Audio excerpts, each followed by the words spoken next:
Welcome to The Explainer.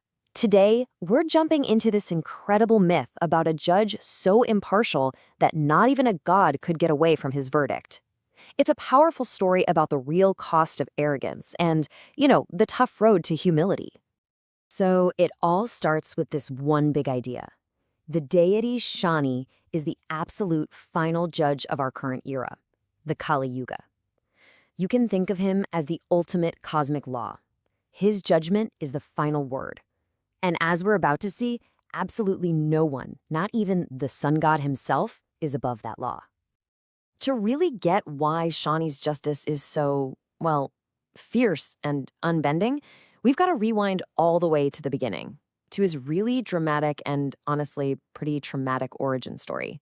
Shani is known as Chaya Nandan, which means the son of Chaya. See, she was a kind of shadow proxy for the wife of the sun god Surya. But when Shani was born, he didn't get his father's brilliant glow. Nope, he came out with dark skin and these really intimidating, fiery red eyes. And right here, this is where the trouble really starts. Surya, the sun god, is Tezvan. He's literally the embodiment of light and brilliance. But when he laid eyes on his dark-skinned son, he was just horrified. In this moment of pure shame, he rejected the child in front of everyone, basically saying, "How can I, the radiant one, be disgraced by this dark one?" That one single act of rejection, it lights the fuse for everything that comes next. Now, you can imagine that kind of disrespect from your own father. Yeah, that was not going to slide. In fact, it's what triggers the very first demonstration of Shani's incredible and completely impartial power. So in response to this massive insult, Shani does something amazing. He doesn't shout. He doesn't raise a finger. He just looks at him. He casts his gaze, his powerful Vikramaditya, on his father. It was a single, silent act of judgment. And the fallout? Whoa! It was instant, and it was catastrophic. The entire cosmos just shuddered to a halt. The sun's chariot, it literally stopped in its tracks, plunging all three worlds into this terrible darkness. Surya's charioteer was struck blind, and the radiant sun god himself, he was afflicted with leprosy. In a flash, the source of all light became diseased and totally powerless. Completely humbled, totally defeated, Surya finally understood his massive mistake. He had to apologize to the very sun he had just publicly shamed, and only then did Shani back off, bringing light and order back to the universe. So, right from the get-go, the point is made.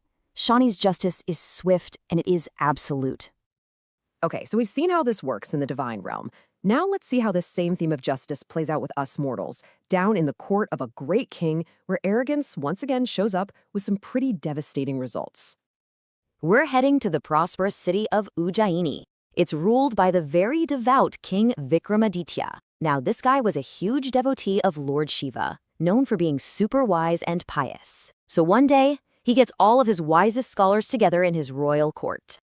And he poses this one question that he doesn't know it yet is going to totally seal his fate. He asks, out of the Navagraha, the 9 celestial bodies that are believed to influence our destiny, which one is the most powerful?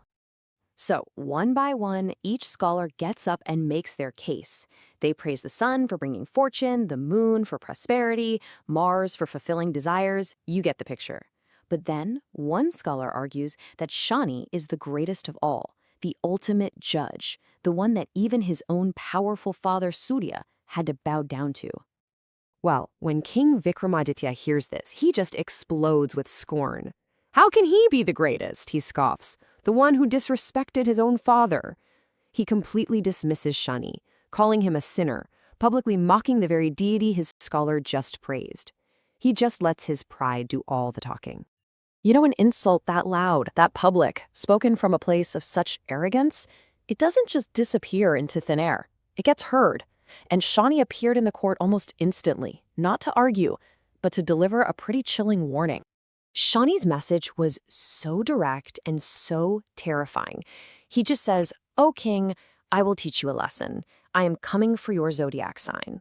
Now, if you know anything about astrology, having a powerful, difficult deity like Shani enter your sign, that's basically a declaration of immense suffering ahead. The judge had just passed his sentence. And just like he promised, the king's entire world systematically unraveled. The second Shani entered his astrological sign, his life just fell apart. The great city of Ujjaini fell into ruin. He lost his kingdom, his wealth, his status, everything. He was reduced to a servant, forced to go work for an oil presser. So there he is. He's lost absolutely everything he cared about. He's stripped of his crown, his kingdom, his pride. And it's only then that he finally understands the lesson Shani was trying to teach him. Broken, totally humbled by this whole ordeal, Vikramaditya finally gets it. He accepts his mistake. He realizes his ahankar, his arrogance, was the root of all his suffering, and he prays sincerely to Shani, begging for mercy and forgiveness. And this right here is the pivot point, the moment Shani sees the king's genuine change of heart. He's pleased. The text says his arrogance was just cleared away in an instant. Shani forgives him, and just as fast as everything was taken away, it was all given back. His kingdom, his honor, his prosperity, all of it.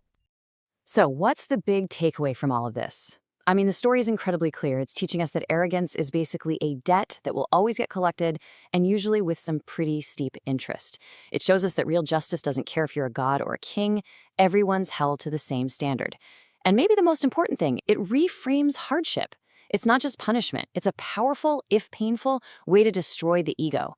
Because in the end, it's only through genuine humility that we find forgiveness and get things back on track. And that kind of leaves us with this final, big question to think about. Do we see Shani as just this punishing force that we should be afraid of? Or is his role a lot more complex? A tough but necessary cosmic force that strips away our ego to bring back karmic balance and teach us some much-needed humility. It's definitely something worth pondering.